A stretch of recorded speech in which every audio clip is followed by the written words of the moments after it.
Hey, you all. How's it going? This is Dr. Shanae. I am your business and executive wellness coach, as well as a mental health therapist and certified master level transformational coach. For those that know me, know that there's a lot of titles. One day I'll figure out what I really want to call myself now that this is the day and age of guruism. But I just wanted to get on here really quick. I am definitely at the end of my day. And once again, as usual, I think it's fun when I just have random bursts of thoughts about something when I'm dressed. And then I can get on here and like do a live. But no, really, I wanted to get on here because I just ended a session with a young lady and she's majorly accomplished, definitely young, like younger than me, like definitely below 40. And she has been dealing with some things that prompted me to get on here and talk to you guys. And I wanted to talk to you guys about perfectionism. I'm actually going to be going live on another channel. So on Monday to discuss this as well, more in depth. But I wanted to get on here and just share with you guys that we need to check ourselves as it relates to believing we're to be perfect. And I feel that I am a self-proclaimed perfectionist / recovering perfectionist, but self-proclaimed expert in this area because for whatever reason, I always thought that I needed to do everything right. I had to do things a certain way. And I wanted to get on here because a lot of people are still stressed. Yes, it is 2021. We are no longer in 2020. But as everyone who I'm sure is listening to this knows, just because we transition within a second to another year doesn't mean that anything changed unless you made a point to actually change it.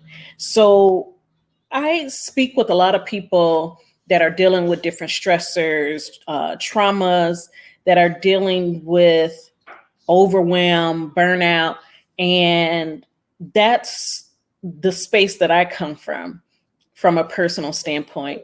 And that's especially why I wanted to make sure that I share with you all that it was never about being perfect while you are managing your stress, while you are trying to figure out the ultimate and core factor that is triggering you to be stressed out.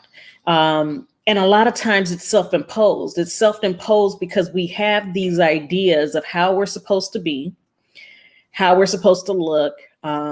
Shoot, in a minute, I'm going to go and see if my wig came in just because I want to change it up. But it's like, literally, it was never about being perfect according to how you perceive perfection in your life. And I realized this, like I've known this for myself, but I realized when talking with my client that it's like, no, you really think that even when you're getting help, that there's this standard that should be held. And if the standard isn't held, then you're crazy. Then you're off your rocker, whatever term you want to put to it, that you messed up. No, you're not messed up. Like a lot of times the things that you struggle with the most are there because they actually have another side to the coin of all the things that you are amazing in. And one thing in particular that I was pointing out to this particular individual was that they do a lot of what we do, which is think and think and think and think ourselves into this rabbit hole where we get stuck and our stress begins to grow legs. And then there's a storyline and then it's, it just keeps growing, right? And at the same time that she does that, and it's something that she felt got in her way, she also discovered that it is actually the key to her gift at being creative in her professional role. And so, in speaking with her and helping her understand that you can't have one without the other, and I was looking for, I don't even know what I was looking for, but ultimately I found my case to my little earbuds. And so, we talk about it a lot. You may hear it a lot. And if you don't, maybe this is the first time you're hearing it. But like I said, I didn't have anything else to give as an example. But I was telling her how in the same sort of slot, as all the things that she hates, this is the one thing. This one thing is a representation of all the things that she hated about herself or was insecure about with herself. All the things that she feared, all the things that hurt her, all the things that were traumatic to her, all the things that fit in here, in her brain, like in the processing space of it all, right? And so then I was like, but then these are all the good things. These are all the great and amazing things that she noticed that comes out of her ability to go down that rabbit hole, right? Like, ruminating or perseverating, whatever word you want to use to say, thinking too much and digging yourself into this like cognitive hole, right? And so she was like, it really got in the way of her relationships, like intimate partner relationships. And she was just explaining all the things that caused all the things that were impacted by the negative thoughts, negative feelings, negative reactions. Like she really had to see, and like I said, again, I don't know what I was looking for, but this is what I found. And I told her that when it comes down to it, all the things that you really love, or whichever side I chose, but all the things that you really love about yourself, all the things that you feel you're great at, and all the things that you really like, I can do without that, or man, I need to go to counseling for this, the stress, the overwhelm, the burnout, I don't want to deal, blah, blah, blah, all of that is in the same case. So you can't have one without the other. So it's how can you look at this side different, or look at the things that you consider negative. How can you look at that a little bit different and say, when it's all said and done, I got a legit case. Like, I'm good. This is just who I am. You can't, and you would not have had any ability to change how your case came manufactured. You just can't.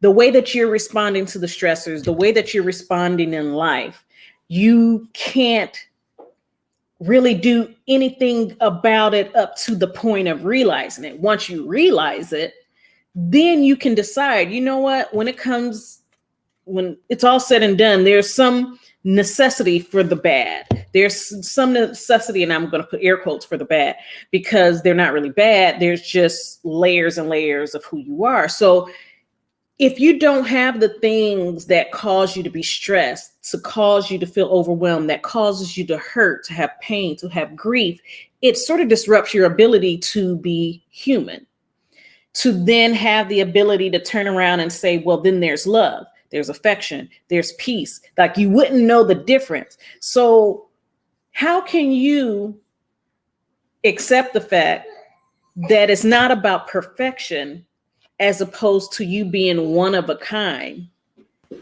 How can you go about saying, okay, it's not that I'm messed up, it's just that I need to maybe work on when I open this up, what I take out.